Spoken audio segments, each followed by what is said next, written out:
Friends, அஸ்ஸலாமு அலைக்கும். Welcome to Anishna kitchen. இன்றைக்கி நம்ம வீடியோவில் என்ன செய்ய போகிறோம்னு பார்த்தீங்கன்னா, மதுரை ஸ்பெஷல் ரோட்டுக்கடை சால்னா எப்படி செய்யலாம் அப்படின்றத இன்றைக்கி பார்க்க போகிறோம்.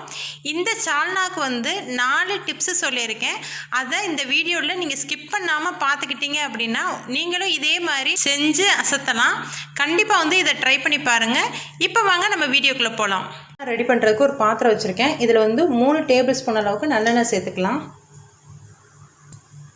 ஆயில் ஹீட் ஆனோடனே பிரியாணி இலை, பட்டை 2, கிராம்பு 2, ஏலக்காய் 2 சேர்த்துக்கலாம்.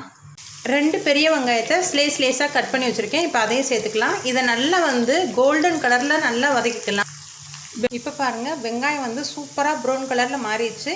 இந்த ஸ்டேஜில் 2 டேபிள் ஸ்பூன் அளவுக்கு இஞ்சி பூண்டு பேஸ்ட்டு சேர்த்துக்கலாம். இஞ்சி பூண்டு பச்சை வாசனை போகிற அளவுக்கு நல்லா வதக்கிக்கலாம். இதுக்கு அடுத்து 2 பச்சை மிளகாய் சேர்த்துக்கலாம். கொஞ்சமாக கருவேப்பிலை சேர்த்துக்கலாம். இது கூட 3ஆவது ரோட்டுக்கடை சால்னாக்கே தனி ஸ்பெஷல் கொடுக்கக்கூடிய ஒரு பொருள் தான். இதை ஸ்கிப் பண்ணாமல் சேர்த்துக்கோங்க. என்னென்னு பார்த்தீங்கன்னா புதினா தான். இதை மறக்காமல் சேர்த்துக்கோங்க. லைட்டாக மிக்ஸ் பண்ணி விட்டால் போதும். அடுத்து 2 தக்காளியை கட் பண்ணி வச்சுருக்கேன். அதையும் சேர்த்துக்கலாம். தக்காளி சீக்கிரம் வதங்குறதுக்காக கொஞ்சமாக உப்பு சேர்த்துக்கலாம்.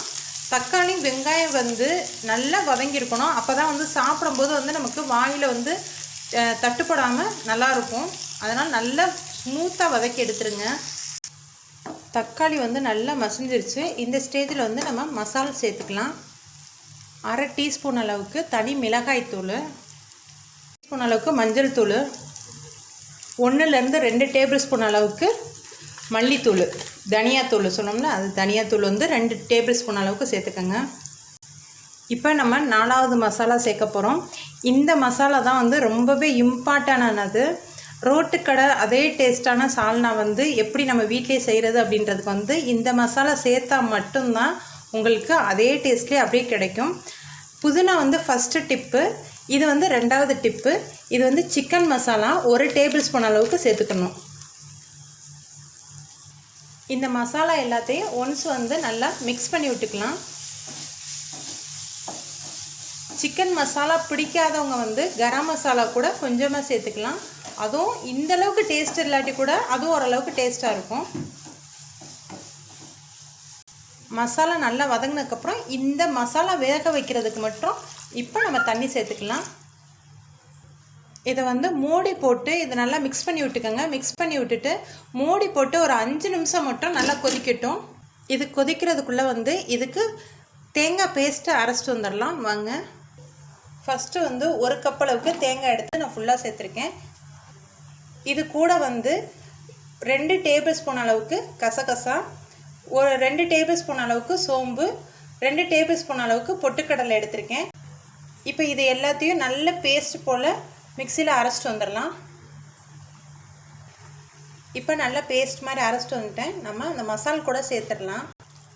மசாலா நல்லா கொதிச்சிருச்சு. இப்போ தேங்காய் பேஸ்ட்டை சேர்த்துக்கலாம். தேங்காய் பேஸ்ட்டு சேர்த்துட்டு இந்த சால்னாவுக்கு எவ்வளோ தண்ணி தேவைப்படுதோ அதை ஃபுல்லாமே ஊற்றிக்கங்க. இப்போ இதுக்கு தேவையான அளவுக்கு, இந்த சால்னாவுக்கு தேவையான அளவுக்கு உப்பு சேர்த்துக்கலாம். கொதிச்சுக்கிட்டே இருக்கிற நேரத்தில் 3ஆவது இன்க்ரீடியன்ட்ஸ் சேர்க்க போகிறோம். முக்கியமான இன்க்ரீடியன்ட்ஸு. இது இல்லாமல் ரோட்டுக்கடை சால்னா ஃபினிஷே ஆகாது. அது என்னன்னு பார்த்துடலாம் வாங்க. இதுதான் நான் சொன்ன 3ஆவது இன்க்ரீடியன்ட்ஸு. இந்த சால்னாவுக்கே ரகசியம் கூட சொல்லலாம். இது என்னன்னு பார்த்தீங்கன்னா கடலை மாவு. இந்த ஸ்பூனில் 1.5 ஸ்பூன் அளவுக்கு கடலை மாவு சேர்த்துருக்கேன். இதை கட்டி இல்லாமல் நல்லா மிக்ஸ் பண்ணி எடுத்துக்கலாம். இப்போ நம்ம கட்டி இல்லாமல் நல்லா மிக்ஸ் பண்ணியாச்சு. இப்போ சால்னா சூப்பராக கொதிச்சிருச்சு. இந்த ஸ்டேஜில் நம்ம மிக்ஸ் பண்ணி வச்சுருக்க கடலை மாவு தண்ணியை ஊற்றிக்கலாம். இது ஊற்றிட்டு நல்லா மிக்ஸ் பண்ணி விட்டுருங்க. ஒன்ஸு மிக்ஸ் பண்ணி முடிஞ்சதுக்கப்புறம் சிம்மில் வச்சுட்டு ஒரு 20 நிமிஷம் கம்பல்சரி ஒரு 20 நிமிஷம் சிம்மிலே வச்சு கொதிக்கணும். அப்போ தான் முழுமையாக ரோட்டுக்கடை சால்னா நமக்கு ரெடி ஆகும். இப்போ நமக்கு 20 நிமிஷம் கழித்து எப்படி இருக்குன்னு பார்க்கலாம். 20 நிமிஷம் ஆச்சு, நல்லா கொதிச்சிருச்சு. ஃபைனலாக கொஞ்சமாக மல்லியில் தூவிட்டு நம்ம பரிமாற ஆரம்பிக்கலாம். இந்த வீடியோ உங்களுக்கு பிடிச்சிருந்தா லைக் பண்ணி ஷேர் பண்ணி கமெண்ட் பண்ணுங்கள். மறக்காமல் அனிஷ்னா கிச்சனுக்கு சப்ஸ்கிரைப் பண்ணுங்க. Okay bye.